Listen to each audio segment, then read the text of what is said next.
Are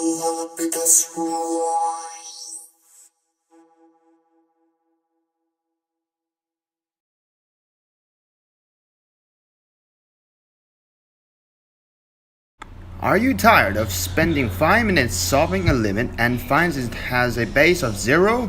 Why? Why is this happening again? Are you sickened by infinity limit questions? Please, God, I don't know what will happen when I plug in infinity.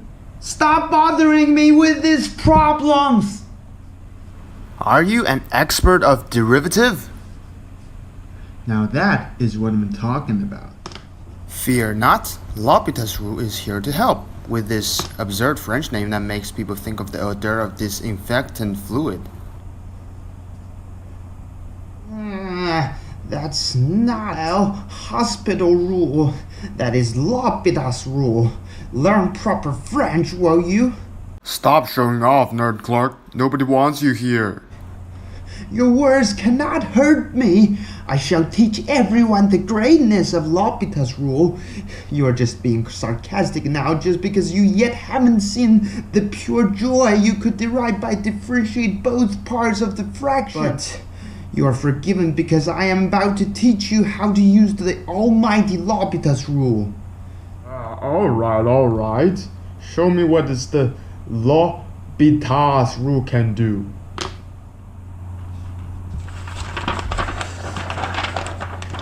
Here, solve this question. You won't really believe I'm so stupid that I can't even solve trigonometric functions, right? The answer does not exist. The denominator is 0. Just as I expected, you dummy. You are wrong. It's impossible. Sine 0 degrees is 0. Therefore, the limit does not... That's because you did not apply L'Hopital's rule. You see, L'Hopital's rule was discovered specifically to calculate limits involving indeterminate forms like 0 over 0 and infinity over infinity or negative infinity over negative infinity. You're just too stupid. I can't help you with it.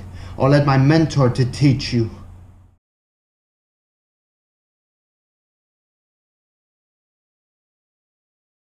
Hi everyone, this is Clark, the mentor of Nerd Clark, and I will interpret the essence of L'Hopital's rule to you. You see, for questions that requires you to solve the limit of fractional functions such as the limit of 1 over sine x as it approaches to 0, finding the function have 0 over 0 on both tops and bottom is not the end of the game. When you find the function ends up with forms like 0 over 0, infinity over infinity, negative infinity over negative infinity, you need to derive the two parts on the top and bottom first and then plug in a number. Or if you can't get the answer, just do it again and again and again. For this question, all you need to do is this.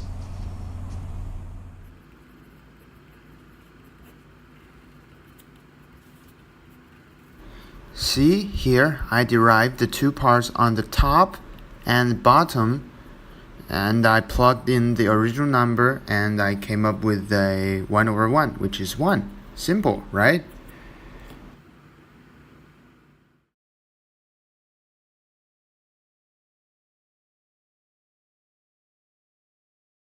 Alright, let's get serious. The general form of L'Hopital's rule covers many cases. Let C and L be extended real numbers. For example, real numbers positive infinity or negative infinity. The real valued function f and g, which means the top and bottom, are assumed to be differentiable on both interval with endpoint c, and additionally g prime x can't be 0 on the interval. It is also assumed that the limit of f prime x over g prime x as it approaches to c equals to L. Thus, the rule applies to situations in which the ratio of the derivative has a finite or infinite limit, and not to situations in which that ratio fluctuates permanently as x gets closer and closer to c. Therefore, we define the L'Hopital's rule by Suppose that fa equals to ga equals to 0, that f prime a and g prime a exist, and that g prime a doesn't equal to 0. Then the limit of the original function equals to f prime a over g prime a. However, this is only a simple form for us to remember. A strong form can be: suppose that fa equals to ga equals to 0, that f and g are differentiable on an open interval I containing a, and that g prime x doesn't equal to 0 on L if x doesn't equal to a. Then the limit of fx over gx as x approaches to a equals to the limit of f prime x over g prime x as x approaches to a if the latter limit exists. Sometimes after differentiation, the new numerator and denominator both equal 0 at x equals to a. In these cases, we'll apply a stronger form of L'Hopital's rule. Also, if applying L'Hopital's rule for once won't leave you the determinant form of the equation, you can always do it again and again and again, as always.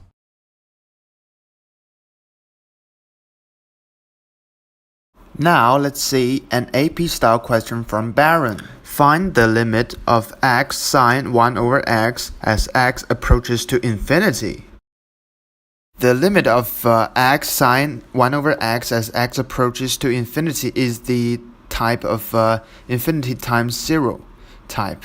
Since x sine 1 over x equals to sine 1 over x over 1 over x, and as x approaches to infinity, the latter is the indeterminate form 0 over 0. We can see that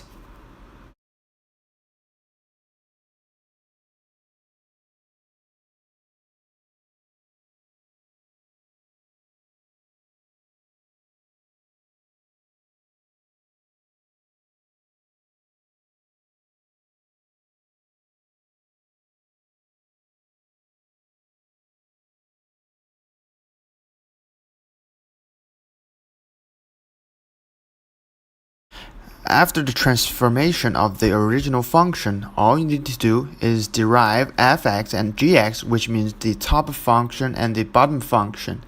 And after that, you plug in the number again. And therefore, the original function will eventually be cosine 1 over x. And therefore, you plug in the infinity, the answer will be 1. This is a true AP-style question that gets L'Hopital's rule involved. I took it from a practice test from Baron textbook. This is the type of MCQ you will encounter during your AP exam. 5 answers to choose. Anyway, the question requires you to come up with the limit of 1 minus cosine x over x as x approaches to 0.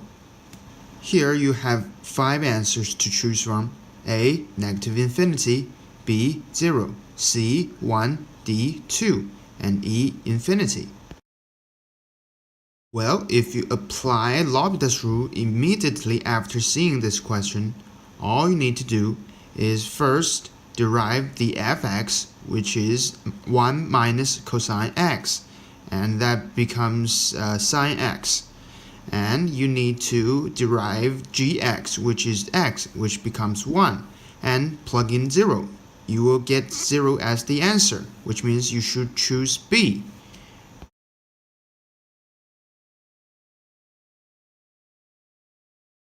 Well, L'Hopital's rule can be very powerful when you try to solve higher stage of calculus questions, especially when you are dealing with AP questions. The equations are always complex and hard to solve. You can always try to boldly apply L'Hopital's rule when you have no clues to solve a question.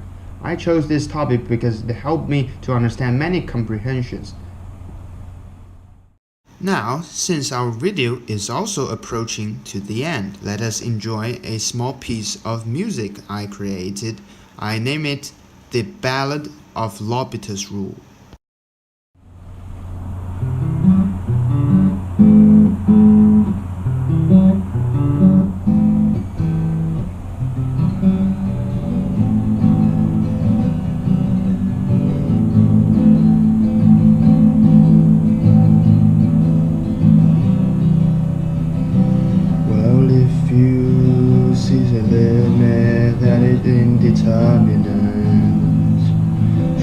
to use L'Hopital's rule.